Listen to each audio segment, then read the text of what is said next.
Après 2 ans d'absence sur le segment C, Fiat lance la nouvelle Tipo en 3 catégories de carrosserie.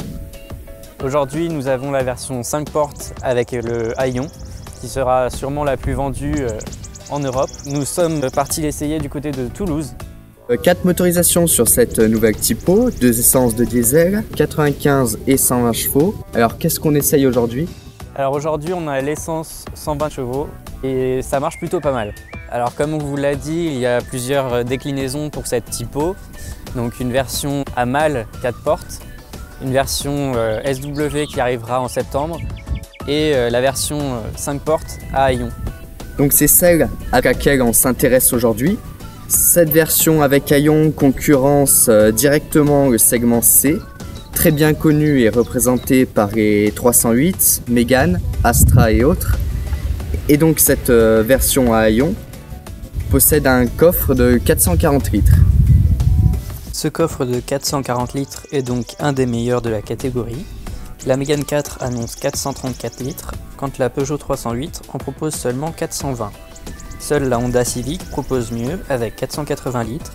Toutefois, on peut noter l'effort de Fiat qui propose un coffre très carré, donc plus pratique. Alors, au niveau des places arrière, on est vraiment pas mal pour la catégorie. On a une bonne garde au toit. Au niveau des jambes, on peut facilement les mettre sous les sièges avant. 2 adultes peuvent facilement rentrer. Pour la place du milieu, ce sera un peu compliqué avec cet espace pour les jambes. Mais sinon, une bonne performance pour cette nouvelle Tipo.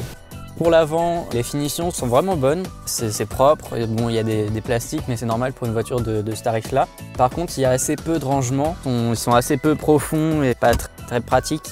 Donc sur le côté rangement, c'est un peu moins bien. Mais sinon, pour l'intérieur, là ici, on est sur une finition un peu plus haute, donc on a un bel écran. Mais sinon, c'est un écran 5 pouces ici, sur la planche de bord. On a la clim, on a le régulateur, les compteurs analogiques et digitaux. Donc c'est plutôt bien fini.